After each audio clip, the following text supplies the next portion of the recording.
Chris hopped on the stream today, slice of pizza in hand, ready to roll. What's your ideal pie? What's your go-to?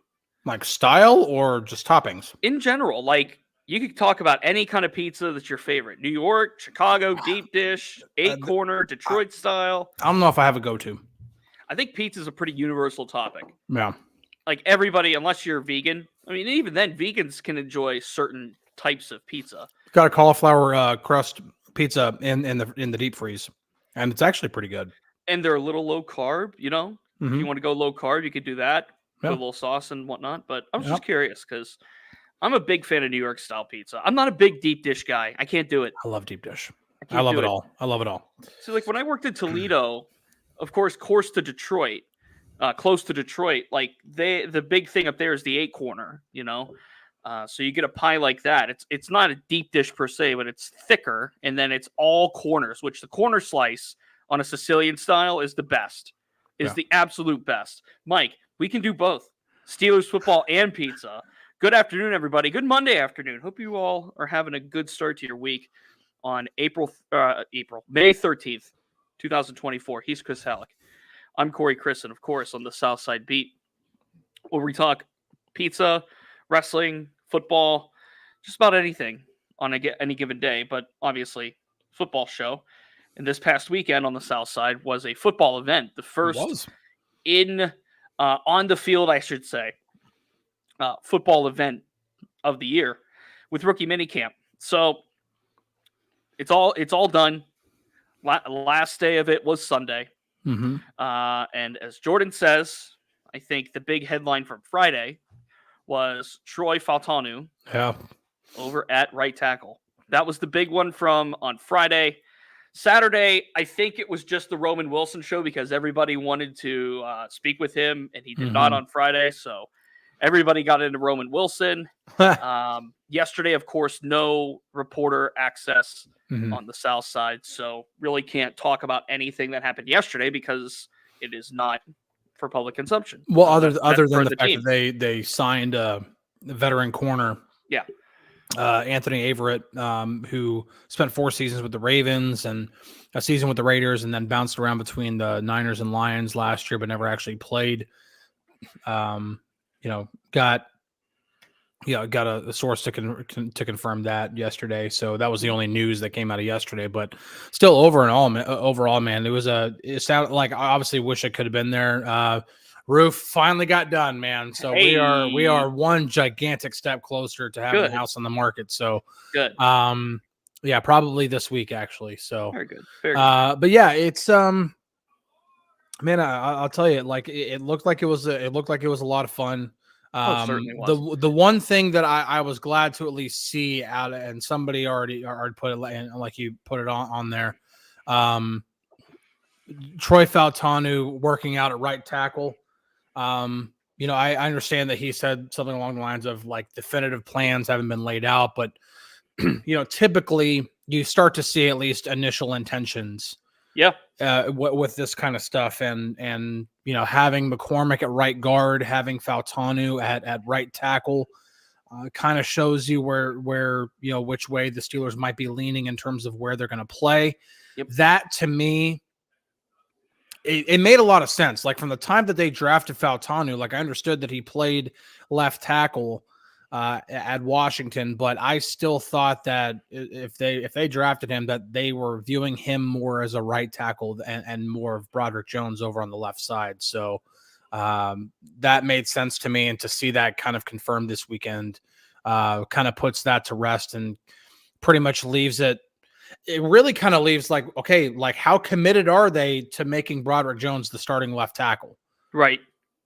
I think that's really the thing to watch once OTAs and minicamp start, and really, really whenever training camp starts.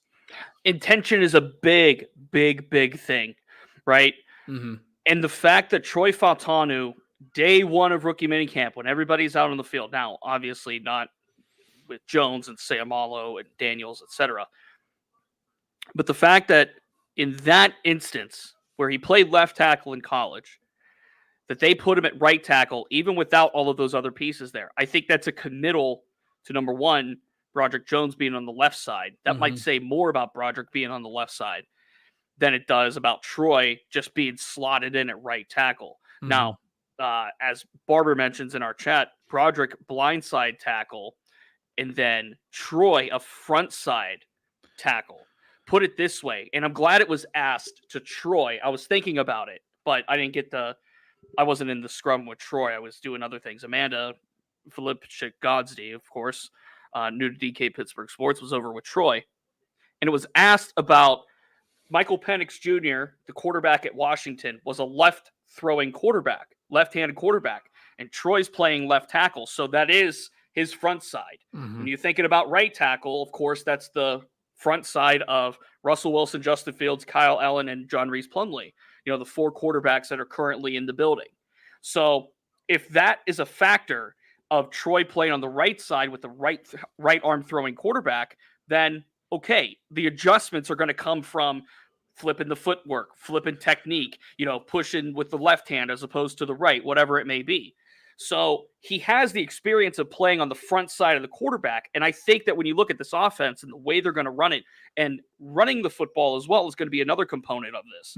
Having that strength on the right side with Fautanu, Daniels, and Frazier up the middle, I think that's the better fit for it as well. But the big thing is the intent and the committal at this stage. The fact that we didn't have to wait until OTAs or training camp for Troy Fautanu to take a snap at right tackle. With Broderick Jones, remember training camp last year, it was mostly left tackle, and then he got some in at right, and it was like, okay, in the back of our minds, whatever with Dan Moore and Chuk Secor for, at some point Broderick's going to play, but where's it going to be? Yeah. There's that question doesn't feel like it's there with Fautanu. It feels like, at least at this stage, if this weekend showed us anything, it's that Troy's going to be focused on the right side. And look at the clip that I posted on the DK Pittsburgh Sports YouTube page. Don't do it now because you'll close the show, and don't do that.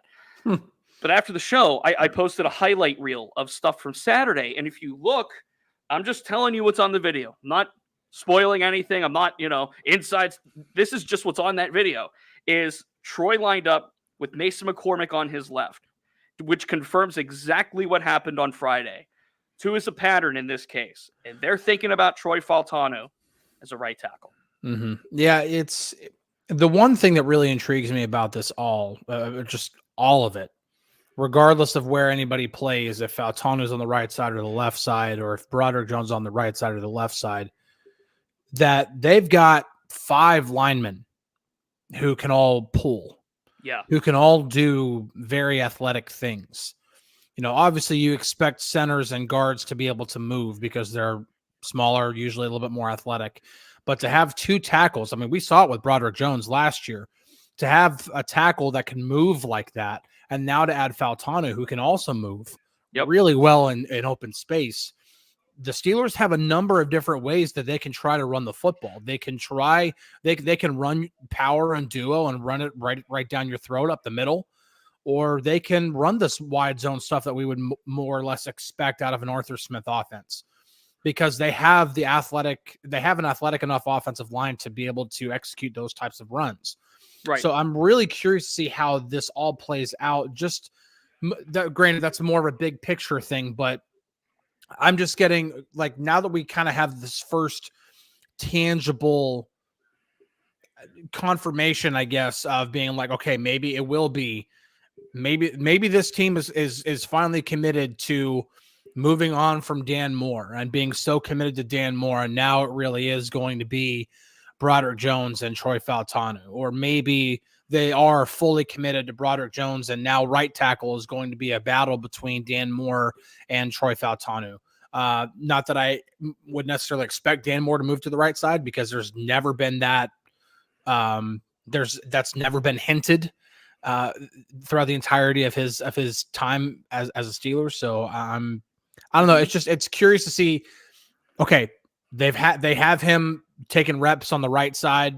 Now let's see what happens whenever OTAs come up, which, by the way, not far away. Right. OTA is not far away, and then obviously minicamp as well.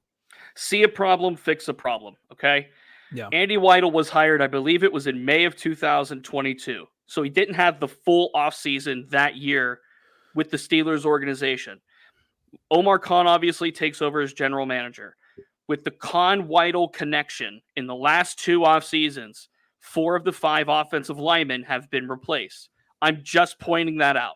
The left tackle, the left guard, the center, and the right tackle have all been replaced by the Omar Khan, Andy Weidl connection.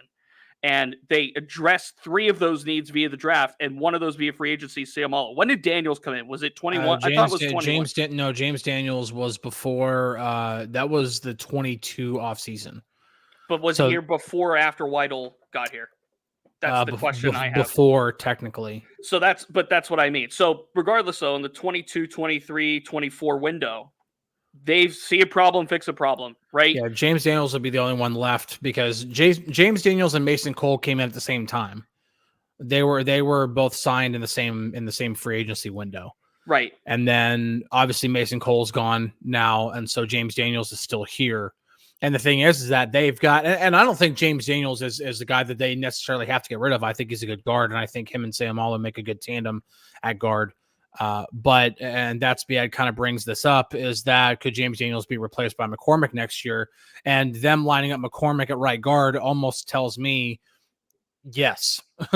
Not that they necessarily expect McCormick to come in and steal the job from James Daniels this year. I think McCormick would have to make a significant impression in every opportunity possible. And we're talking about OTAs, minicamp, training camp, preseason, regular season. James Daniels has to go out for 5 snaps due to an injury. And in those 5 snaps, McCormick lays 7 pancakes somehow. I'm talking like he is giving the Steelers every reason to be like, we can't keep this guy on the sideline. Yeah. Other than that, James Daniels is going to be the right guard. But when we're talking about next year, when James Daniels' contract is up, they may or may not feel forced, and that it gives them the flexibility to not have to necessarily overpay to keep James Daniels. They can move on and make Mason McCormick their starting right guard. But a lot of that depends on what McCormick can do in a limited role this year as a rookie. And 4 out of the 5 draft picks made in the first 2 rounds in the last 2 years were used within the trenches. 3 offensive linemen, and Keanu Benton. Like, there's a committal to this whole process. This is going to be a redshirt year for Mason McCormick as far as like starting guard. He's going to do special teams, obviously. This is going to be a redshirt year for Mason McCormick. And what this does is it gives the Steelers an option. It gives them an insurance policy. If James Daniels doesn't re-sign, if he's not interested in re-signing, or if the money doesn't match. I mean, that's what this is. Okay, people are mentioning Dan Moore. Cody says they're done with Dan Moore. I can't say they're done with Dan Moore, but they definitely don't view him as a starting caliber tackle anymore. He's a good fit as a swing tackle, as the 3rd tackle. He's a good fit in that retrospect. But he is not a starting caliber tackle if anything showed from last year. No, I will say this. I've been very, very hesitant to try to put anybody ahead of Dan Moore just because I know how certain people in the building feel about him. He's a great pro. There are certain people in the building that really like him. And that's why I'm always hesitant to just automatically just assume that Broderick Jones is going to start at left tackle and then Troy Fautanu is going to start at right tackle and Dan Moore's just going to be the odd man out. But if there's ever going to be a year in which it happens, it's going to be this year. Sure. In which Dan Moore is going to the last year of his contract. They have now a 2nd-year first-round tackle. They now have a rookie first-round tackle. They are as set at tackle as they can be to replace him. So if there's ever going to be a year, it's obviously going to be this year. So, I mean, that's kind of a Captain Obvious, but still, even to this point, I'm like, if we get to OTAs and Dan Moore is lining up with the first team at left tackle, that's not going to surprise me one bit. Then what I have to say to that is poor Dan Moore, because we'll have to do this dance again, like we had to do last year. I agree. Like we had to do that dance last year with him, and he definitely got tired. He answered all the questions he had to, and again, pro's pro. Couldn't have been a nicer kid in general, knowing the situation. Could have been more gracious with his time. was always forthcoming with what was happening. Mm-hmm. But at the same time, in the back of your mind, you have to know, right? You have to know that they don't draft 2 offensive tackles in the first round in back-to-back years for no reason. Yeah. They don't just do that. You have to do that kind of thing with intent. Remember, throughout the draft process, you in that chair sat and said you have it on good authority that they are scouting right tackles. Any offensive lineman they're looking at right tackles. And we have people in the chat, myself, with some doubt creeping in, even though, I have a base of knowledge as well. Like, yeah, but right, they need a cornerback. They need other positions that are maybe higher priority. They need a center. Was Jackson Powers-Johnson really on the radar there? And it's very evident that they saw, again, see a need, fill the need. That's what Omar Khan and Andy Weidel have done in these last 2 off seasons with this draft. And if I remember correctly, the video that the Steelers posted on their social media of Mike Tomlin making the call to Troy Fautanu, it looks like there's somebody in the background. I can't make the name out. Somebody in the background kind of mouthing like that's 7th out of 20 on their board. And remember, Mike Tomlin said they had a top 20. No, I think that was clarified. That wasn't 7 out of 20. I think that was the 7th pack player, I think. Okay. I want to say. My point is they're moving with intent with respect to this offensive line. That's why they drafted Mason McCormick in the 4th round as well. All the evidence points to that. When they didn't quote unquote need a guard immediately, that's why they did that. You could have argued, okay, pick a cornerback there. That's a great spot to pick one, or defensive line, but they didn't. And it's mentioned in the chat a couple of times with respect to defensive line, like. Next year, defensive tackle, love Cam, but his time is coming. Who knows what Cam Heyward's health is like, but maybe that's what we go, for next year, in the next year's draft. Antonio, member for 12 months. Thank you. Yes, we appreciate that. Really quick. I've got a Chalk Talk coming. It's going to be up late tonight, so it'll be up whenever you wake up in the morning. Don't sleep on Logan Lee. I'm really curious to see how he plays out, just because he was a 6th rounder. And listen, I'm not going to sit here and try to puff up every single draft pick. There's a reason why certain guys are taken in the 6th round and the 7th round, but there are some interesting things on tape, and I'm really curious to see what he looks like, especially as a pass rusher. Mm-hmm. And it's not like this organization hasn't found really good defensive linemen in later rounds before. And the number 1 guy who I think of is Brett Kiesel. But it's not the first comparison to Brett Kiesel I've seen with him.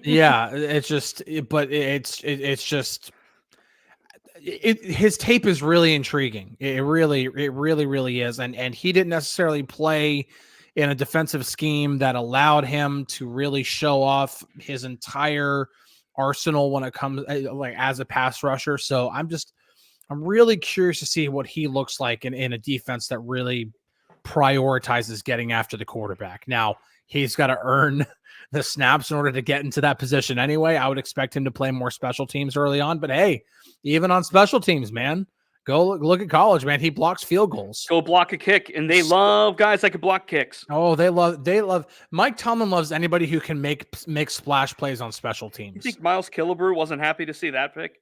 See some of that film? You think Miles Killebrew's not happy to see some of that? If you want, at the air of making a comparison, I'm just pointing this out. His combine numbers are very, very similar to one Aaron Smith from his combine, however many years ago it was. Very, very similar. Build, measurement, speed, strength, everything. Of all of the Steelers defensive players that aren't on that that top way tier, not all the Troy Polamalu's and the James Harrisons and all those guys. Of all of the defensive players that really didn't get enough credit, Aaron Smith to me is up there, at least in my lifetime. He's right up there. Aaron Smith was always one of my favorite defensive players as I watched the Steelers, during my childhood and teenage years. He was so good, so consistent. And somebody, and Brent said it here. And another thing that I've seen, and again, I'm gonna have a lot more in Chalk Talk, but Logan Lee has a motor that doesn't quit. I mean, it doesn't turn off. I mean, even in between snaps, he's just kind of, he looks like a caged animal to a certain extent. So he's a really intriguing guy to me. And Ryan Watts is too. And I'll do a chalk talk on him too. But when we're talking about defensive line depth, obviously I think Keanu Benton I'm looking for him to be like that second year guy that takes a gigantic leap. Like I would think, like, of all the guys who were rookies last year, I'm actually expecting him to have the biggest year of, like, in terms of the biggest leap. Mm-hmm. But in terms of depth, Logan Lee's a really interesting guy. Like, really, really interesting. It was so good to see Aaron Smith get his due with respect to the Steelers Hall of Honor last year as well. Mm-hmm. I mean, in a class loaded, James Harrison obviously went in as well. Mm-hmm. Seeing Aaron Smith go in, and like his story in and of itself is incredible. I believe it was Northern Colorado he went to college at. Just like a really under the radar player, and another one of those, diamonds in the rough that they find. And lo and behold, he has a very historic career. He was one of my uncle. He had multiple TVs in his basement before it was cool, before it was mainstream. And he used to have the multiple TVs downstairs, and he had the games on. And of course, the Steelers were on the big one. And he was a big Aaron Smith fan. So, yeah. All right. Question from Antonio. Yeah. Do you guys feel like it's time to give up on Loudermilk? I'll throw DeMarvin Leal's name out there too. Yeah. Because it sounds like this is kind of last chance for them right now. No, I mean, it is. I mean, like, I even thought that last year might have been the last gasp for Loudermilk, and I don't even know if to me they're not even on my radar. Like, if I'm right, like for me, like, even whenever we put stuff in the feed, and anytime we've written about defensive line, obviously you got Cam Heyward and Larry Ogunjobi and Keanu Benton and Dean Lowry now coming in, and Montravius Adams, and now Logan Lee. I don't like the names Loudermilk and Leal don't even pop up in my mind. Like, I have to really go back and look at the roster. Oh yeah, those guys are like, they're just so off the radar now. And it's the only thing that I can really say is I just want to see what they do in training camp. I really do. Braden Fehoko as well. Just because, yeah. But I mean, Braden Fehoko, like, I think that they view him as like I think they view him as a pure nose, and there's not a big there's just not a big need for a pure nose tackle anymore. Here's the difference between Braden Fehoko and Loudermilk and Leal. I can plug Braden Fehoko in a nose tackle, and I think he can give me a play. I think he can make a play for me. Leal and Loudermilk, I don't know. Can they make a play? I'm asking the question more than I am answering it, whereas I'm answering it with Fehoko. I'm not really answering it with Leal and Loudermilk. I mean, Leal's season was thrown off immediately in training camp, sustained an injury. It got to the point where later in the season he wasn't able to get a hat for Sundays. He was he was made inactive for a couple of games, 3 games. Yeah. Loudermilk has been fighting for helmets over the last 2 seasons. So, like you said, yeah, they draft Keanu Benton 2nd round. They draft Logan Lee this year, 6th round. They signed Dean Lowry. They re-signed Montravius Adams. I mean, that's them telling us about Loudermilk and Leal. Yeah, well, and the re-signing Montravius Adams to me is big, because I really, really liked what I saw from him before he got injured last year. He looked like a different guy.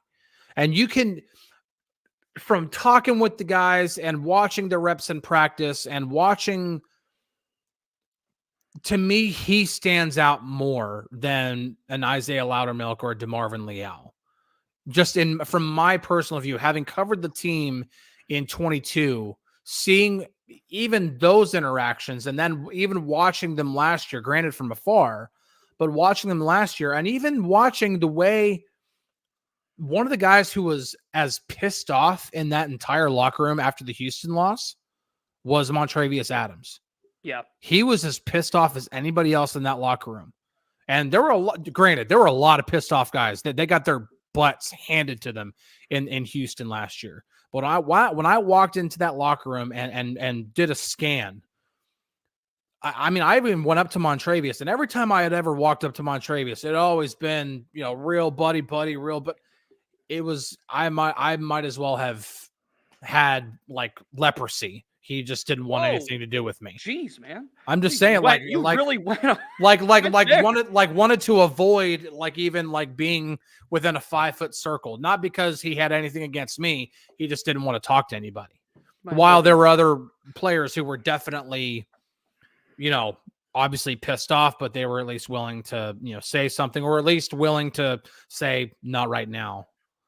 But he was just, he was wearing it. He was wearing that loss. And when you see that, you're like, okay, that dude, again, it puts him in a different class of guys who, if there's going to be anybody of these other guys that's going to eventually, where the cream's going to rise to the top, that to me would be one of the guys. And lo and behold, that's what ended up happening. And then unfortunately got injured. So, but the cream rise to the top. All right, let's take a couple quick ones here.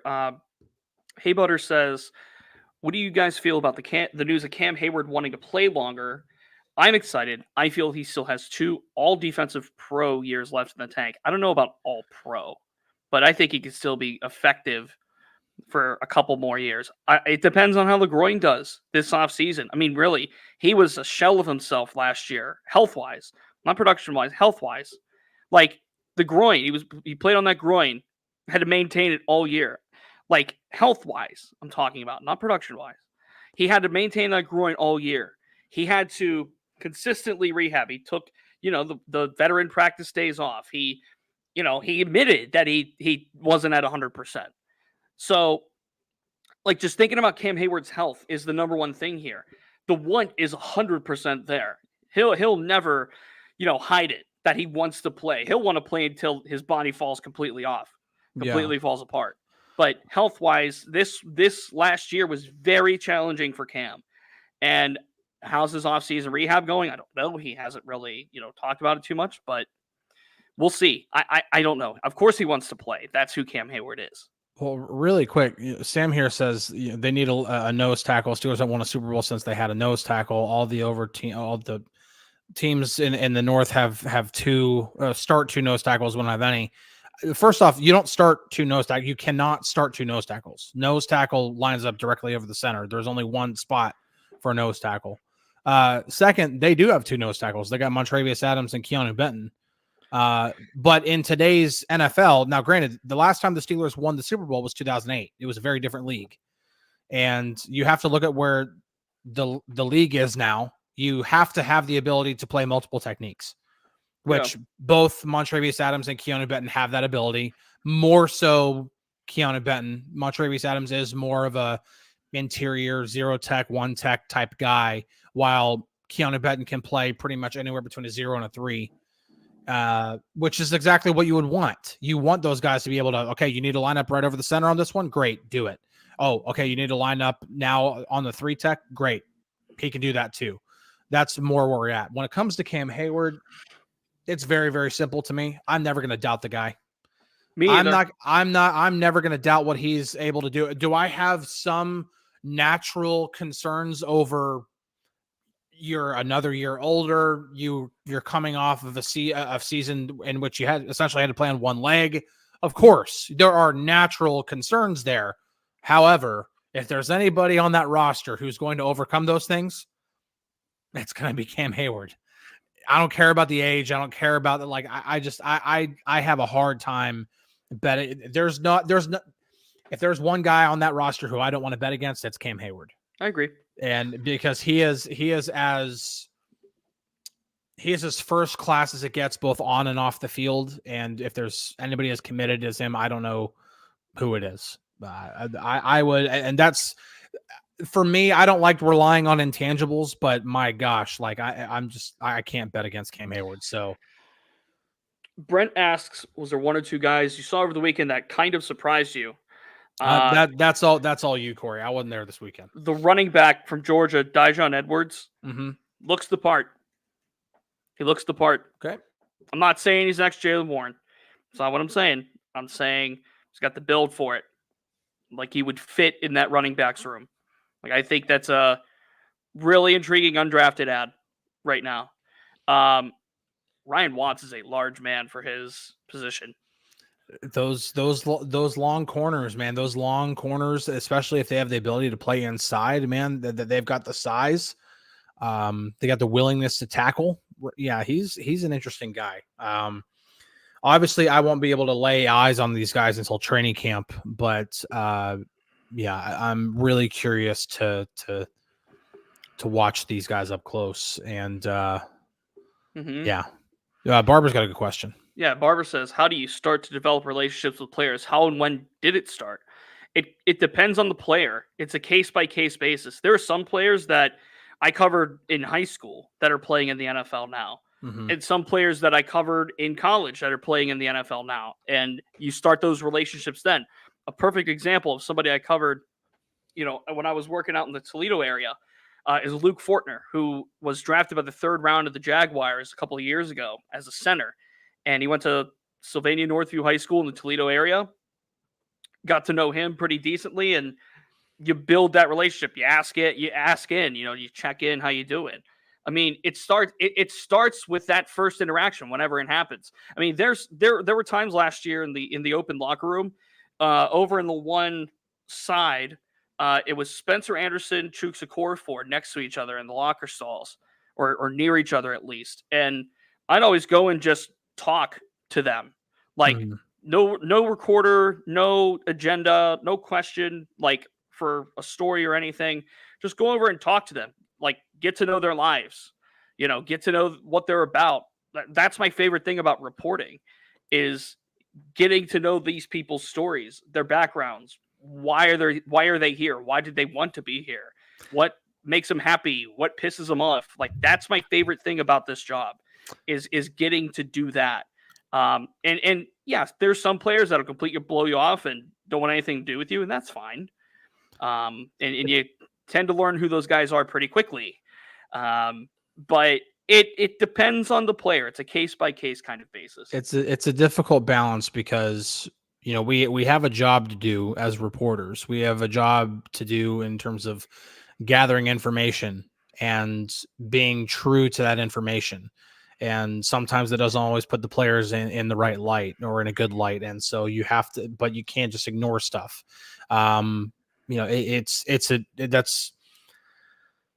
It's difficult to do because you can't necessarily be friends with the guys because you have to be objective. But you're also trying to, you're trying to I don't know, trying to think of the right way to word this. You're trying to, I guess, humanize the material, if that's the best way to put it. To try to understand that, like, these are people that you're writing about. These are not, when fans like boo players and stuff like that. And I'm not trying to tell you whether to cheer or boo somebody. I'm just saying, like, sometimes there are certain fans who forget that these people are people, that they're human beings, that they have family and friends that, might wear it more than the actual player does every time they get booed or something like that. And so it's just trying to understand that these are human beings that we're writing about. Yeah. And so I think if you go, every reporter has their way of, going about the locker room and working on how we talk with certain players and how we talk with other players. And every player is different because some guys are very, very much willing to talk to the media and almost look forward to it. And then there are some guys who it's like pulling teeth. I mean, yeah. And then there are some guys who are just like, oh, they're just, I'm not even going to waste my time because they're just, even if they do talk, they're not going to say anything. And so I'm just wasting my time. So it's just, it's an interesting dynamic, man. It's a profession that's not built for everybody. I'll put it that way. I mean, if you look at me, I'm not an intimidating character by any means. Like, I look like I should be, working in IT somewhere. I fully recognize that. I never played football. I couldn't, health reasons, but never played football. Always watched it. But so I can't relate like that. And these guys are professional athletes. I think one thing that people forget is that professional athletes are a different type of people than we are, than us commoners, if you will. Perfect example of that in a different sport was Pirates Clubhouse. Walk in there one day. Jared Jones and Josh Fleming playing ping pong. And the rallies, boom, boom, boom, boom, boom, back and forth. And they made it look effortless. Fleming won, by the way. But it reminded me, the coordination, the timing, the awareness, the reaction time. There's a different level of standard that these people put themselves on than us. And another thing that I think people forget is we're reporters, yes, but we're entering their world, right? Mm-hmm. We're not entering the same playing field, pun intended. We are entering the world of the NFL. We're entering the world of the athlete and of the NFL roster, if you will. And yeah, there's that professional relationship there. But some players you click with and just have a good connection with, and maybe you're able to score a cell phone number and you can text and it works out that way. Sometimes you just go in and give them a what's up and a fist bump and move along your way. You know, ask how you're doing. How are the kids? How's the wife? Yeah, of course you do that. Corey, you scare me. Why? Because I am the least intimidating person out there. The best players to talk with are the ones who appreciate dad jokes. Yeah. So I'm a big video game player. So like Spencer Anderson and I have had conversations about like PlayStation games and stuff we like to play and that kind of thing. You know, I remember because he's obviously in his early 20s. So I was like, yeah, I grew up playing Super Nintendo. He's like, not like, what's that? But like, oh gosh, like poor you. Like, what do you mean? That's fun. Lori says I'm too personable to work in IT. I try. I try to let the personality show a little bit when I can, or if I can. All right, good stuff today. I enjoyed the conversation. I hope you all did too. Chris, you got any final thoughts? Just really quick to close it out. We probably won't talk too much about it either tomorrow or Wednesday. Definitely talk about it Thursday. The NFL schedule is being released Wednesday night, 8 p.m. Eastern.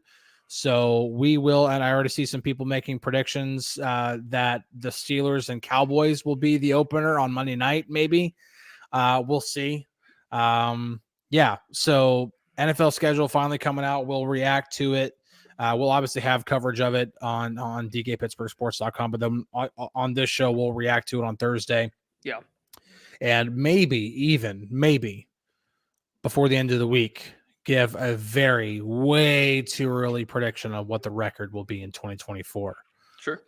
That won't be our official prediction, though. I always said that any prediction that you make and like in May or June or July or anything like that doesn't your official prediction isn't official until like the week before the first game of the season. Sure. So craving Ohio Valley pizza, Randy. Oh man. Briar Hill from Youngstown. That's a different kind of pizza, but that's one that I'm craving. My favorite pizza joint ever